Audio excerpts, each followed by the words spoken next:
Hello friends, இன்றைக்கி நம்ம chicken சோமாஸ் எப்படி செய்யலாம் அப்படிங்கிறது பார்க்கலாம். இந்த சிக்கன் சோமாஸ் வந்துட்டு செய்கிறது ஈஸி தான், ரொம்ப டேஸ்ட்டாக இருக்கும். ஸோ கண்டிப்பாக ட்ரை பண்ணுங்கள். இது வந்துட்டு சிக்கன், மட்டன், பீஃப் இதிலெல்லாம் செய்யலாம். ஒருவேளை நீங்கள் நான்வெஜ் வேணாம் அப்படின்னா வெஜ் சோமாஸ் கூட செய்யலாம். ஸோ கண்டிப்பாக நீங்களும் ட்ரை பண்ணுங்கள், உங்களுக்கு யூஸ்ஃபுல்லாக இருக்கும். வாங்க இப்போ இந்த சோமாஸ் எப்படி செய்யலாம் அப்படிங்கிறது நம்மளோட இந்த வீடியோவில் பார்க்கலாம். ஃபஸ்ட்டு ஒரு பவுல் எடுத்துகிட்டு அதில் 400 கிராம் மைதா மாவு சேர்த்துக்கோங்க. இது வந்துட்டு இந்த கப்பில் 2 கப் இருக்குது. இது கூடவே 1 டீஸ்பூன் அளவுக்கு தூள் உப்பு சேர்த்துக்கலாம்.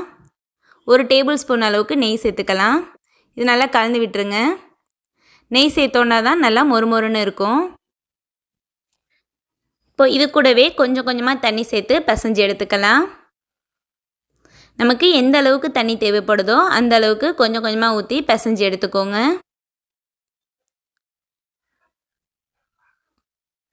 இது ஒரு 5 நிமிஷம் பிசைஞ்சால் போதும், நமக்கு மாவு நல்லா ரெடி ஆகிடும்.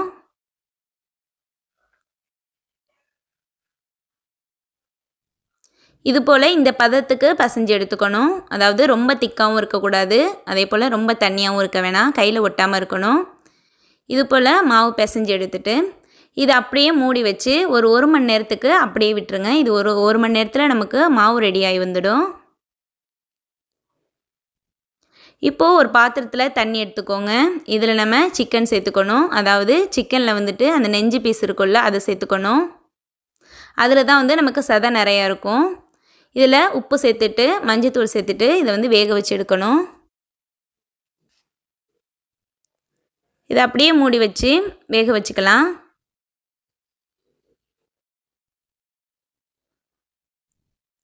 இப்போ ஒரு 5 நிமிஷம் நல்லா வெந்ததுக்கப்புறம் மறுபடியும் இதை திருப்பி வச்சு மறுபடியும் ஒரு 5 நிமிஷம் வேக விட்டுருங்க. நமக்கு நல்லா வெந்து வரணும்.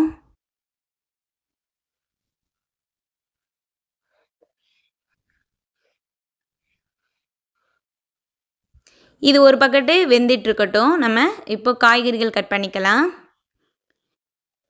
இப்போ உருளைக்கிழங்கெல்லாம் தோல் சீவிட்டு கட் பண்ணிக்கலாம். இதில் நமக்கு வந்து உருளைக்கிழங்கு, கேரட்டு, பட்டாணி, பீட்ரூட் இதெல்லாம் சேர்த்துக்கலாம். நான் இன்றைக்கி வந்து உருளைக்கிழங்கும் கேரட் மட்டும் சேர்த்துக்கிறேன். முடிஞ்ச வரைக்கும் சின்ன சின்ன பீஸாக வர மாதிரி கட் பண்ணிக்கோங்க.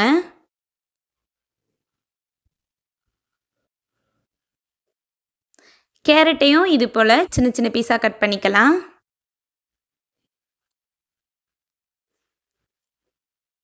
வெங்காயம் இந்த அளவுக்கு எடுத்துகிட்டு அதையுமே பொடியாக கட் பண்ணி அதையுமே ரெடியாக எடுத்து வச்சுக்கலாம். நீங்கள் பட்டாணி சேர்த்திங்கன்னா கொஞ்சம் வேக வச்சு சேர்த்துக்கோங்க. ஏன்னா பட்டாணி வேகிறதுக்கு கொஞ்சம் டைம் எடுக்கும், அதனால் பட்டாணி சேர்க்கும் போது வேக வச்சு சேர்த்துக்கணும். இப்போது சிக்கன் வந்துட்டு நமக்கு நல்லா வெந்துருச்சு. இதை வந்துட்டு வெளியில் எடுத்துடலாம்.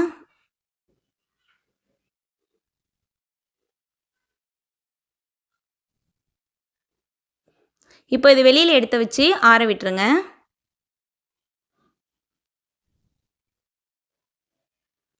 ஆறுனதுக்கு அப்புறமா சின்ன சின்ன பீஸாக இது போல் பிச்சு எடுத்து வச்சுக்கணும்.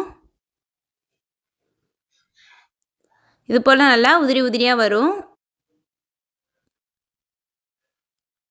இது போல் பிச்சு எல்லாத்தையுமே ரெடியாக எடுத்து வச்சுக்கலாம்.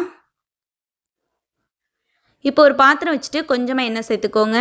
1 டீஸ்பூன் அளவுக்கு ஜீரகம் சேர்த்துக்கோங்க. ஜீரகம் லைட்டாக பொரிஞ்சதுக்கப்புறம் பெரிய வெங்காயம் கட் பண்ணி வச்சுருக்கதை சேர்த்துட்டு வதக்கிக்கோங்க. வெங்காயம் வந்துட்டு லைட்டாக வதங்கி வந்தால் போதும், ரொம்ப வதங்க தேவையில்லை.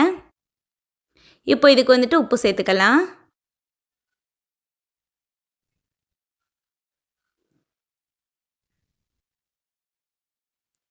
இஞ்சி பூண்டு பேஸ்ட்டு 1 டீஸ்பூன் அளவுக்கு சேர்த்துக்கோங்க.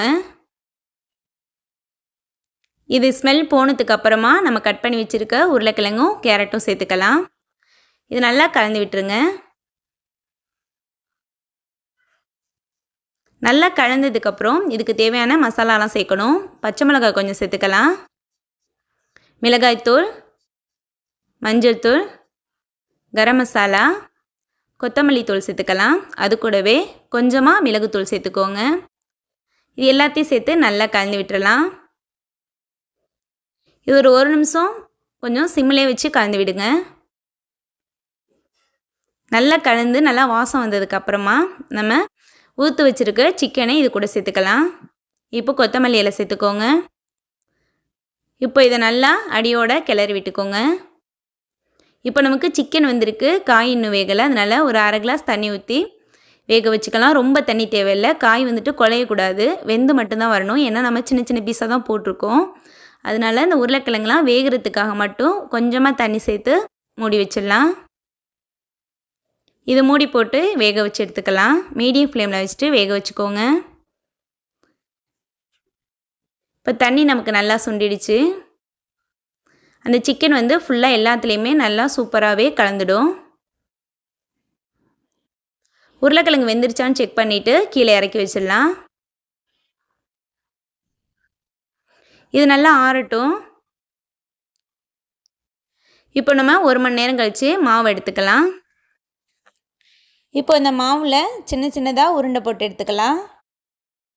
இது போல் இந்த அளவுக்கு இருந்தால் நமக்கு போதுமானது. இதே அளவில் எல்லா உருண்டையுமே உருட்டி எடுத்து வச்சுக்கலாம்.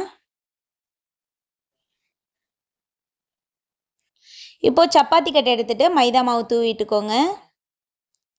அழகாக நம்ம கட்டையில் ஒட்டாத மாதிரி நமக்கு எந்த அளவுக்கு மாவு தேவைப்படுதோ அந்த அளவுக்கு தூவிட்டு வளர்த்து எடுத்துக்கணும். கட்டையில் ஒட்டாமல் வரணும்.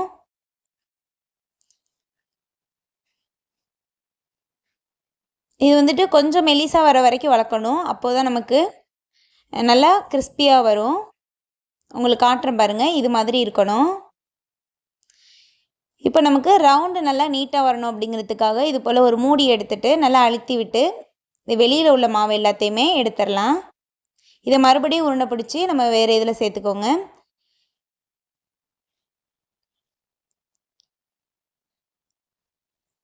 இப்போ நம்ம வதக்கி வச்சுருக்க உள்ளடத்தை வச்சுக்கலாம். இதில் ஓரத்தில் ஃபுல்லாக லேசாக தண்ணி வச்சுக்கோங்க. அப்போ தான் நமக்கு மாவு ஒட்டும். இதை அப்படியே எடுத்து மடக்கிட்டு லைட்டாக ஓரத்தில் ஒட்டி விட்டுருங்க. தண்ணி லேசாக தான் வைக்கணும். இப்போது ஒரு ஓரத்தை இப்படி மடக்கிட்டு அதுலேருந்து இப்படி திருப்பி மடக்கிக்கிட்டே வந்தோன்னா நமக்கு சூப்பராகவே சோமாஸ் மடக்கிடலாம். இது ஸ்டார்டிங் செய்யும்போது கொஞ்சம் கஷ்டமாக இருக்கும். நீங்கள் திருப்பி செய்ய ஈஸியாக வந்துடும். இதே போல் லாஸ்ட்டாக அதை எடுத்து மடக்கி விட்டுறணும், அவ்வளோதான். இது ரொம்பவே ஈஸியாக இருக்கும் மடக்கிறதுலாம். நீங்கள் ட்ரை பண்ணுங்கள். நம்ம வளர்க்கும் போது மட்டும் கொஞ்சம் மெலிசாக வளர்த்துக்கோங்க. அப்போ தான் நமக்கு நல்லா மொறுமொறுன்னு கிடைக்கும்.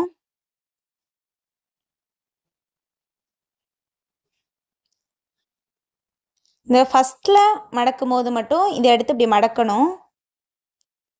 அதுக்கப்புறம்லாம் ஒரே மாதிரியே கொண்டு வந்துடலாம். அதே போல் லாஸ்ட்டாக எடுத்து இப்படி மடக்கி ஒட்டி விட்டுறணும், அவ்வளோதான்.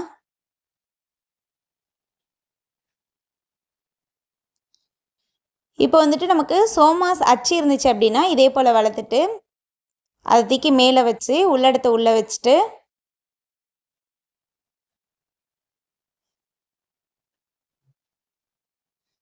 இதை அப்படியே மடக்கி டைட் பண்ணிட்டா போதும்.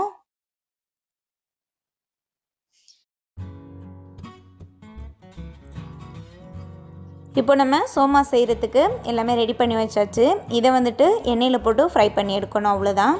எண்ணெய் ஒரு பக்கம் சூடாகிடுச்சு. நல்லா சூடானதுக்கப்புறம் மீடியம் ஃப்ளேமில் வச்சுட்டு ஃப்ரை பண்ணி எடுக்கணும். கொஞ்சம் பொறுமையாகவே திருப்பி போட்டு ஃப்ரை பண்ணி எடுங்க.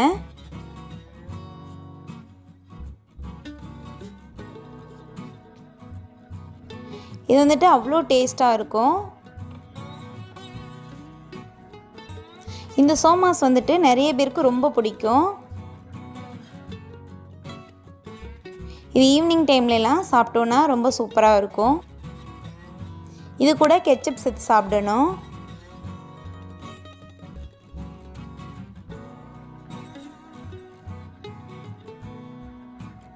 அவ்வளோதான், நமக்கு சூப்பராகவே சிக்கன் சோமாஸ் ரெடி ஆயிடுச்சு.